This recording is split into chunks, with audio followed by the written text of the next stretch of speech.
Hey guys, Evan O'Rourke here, back with another video, and today it has been a while now that I've realized it since we have made a top 5 video. And the last one we did was back in August. We did 2 in August actually, one of which was top 5 favorite kaiju designs, and one that didn't come long after was top 5 most overrated Godzilla films. So yeah, I think you know where this is going. This video is going to be a top 5 underrated Godzilla films, mainly because there is plenty of Godzilla films that simply don't get just enough love as they deserve.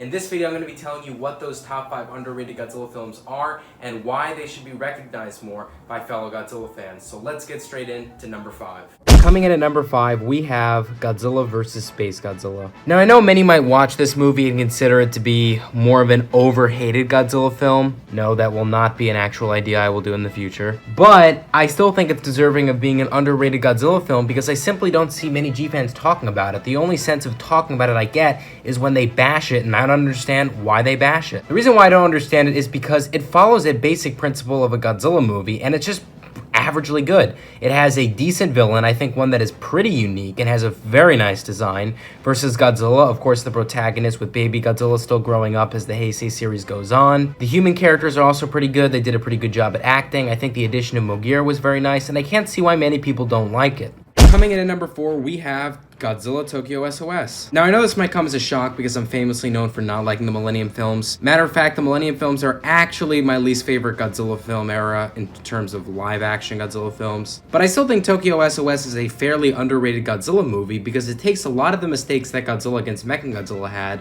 which in my opinion is an extremely forgettable Godzilla movie, and fixes them by including better human characters, improved human characters from the previous films in the Millennium series, and in general, it follows a good structure for a film. Coming in at number 3, we have Godzilla vs. Gigant.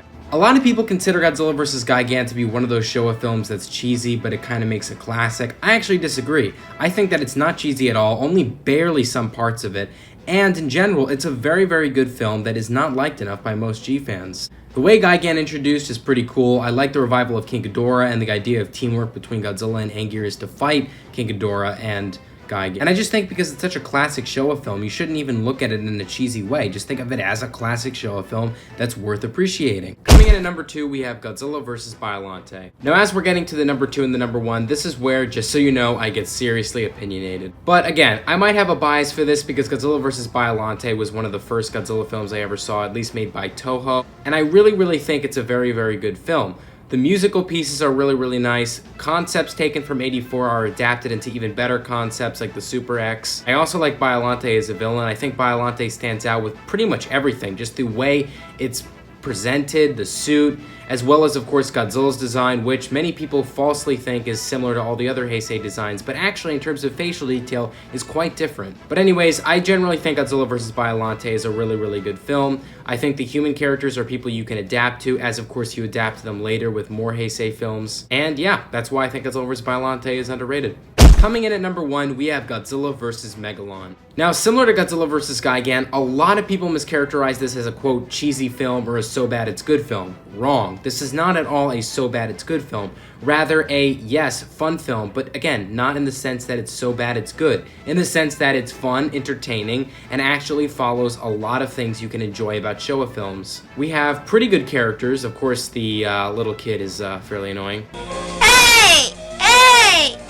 Can you shut the up? But of course, we have Megalon and Gigant, and similar to Godzilla vs. Gigant, I love the idea of teamwork with how Megalon and Gigant are fighting against Godzilla and his teammate in this movie, Jaguar. I think the musical pieces for this are also pretty nice. I like the jazzy appeal to it mixed in with Godzilla themes that we kind of saw with Godzilla vs. Hedorah. But in general, I gotta say, this film is extremely good. It really is a very underrated Showa film, and it's one of the main reasons why it's my top 5 favorite Godzilla films of all time. Again, I know that might be putting it a bit much, but really sit down and watch it, because I really think you'd enjoy yourself. Anyways, guys, that is my top 5 underrated Godzilla films. I hope you agree with at least some of the things I said, and if not, please be respectful, as it's at least my opinion, and I would of course respect your opinion for whatever you'd say about what your top 5 underrated Godzilla films are. Matter of fact, feel free in the comment section to say those, or at least give some sort of an opinion or thought about maybe a film or two I put on here. It really doesn't matter, but let's just keep it respectful. Anyways, guys, I hope you enjoyed this video. Like, comment, subscribe. See you guys later, and bye-bye.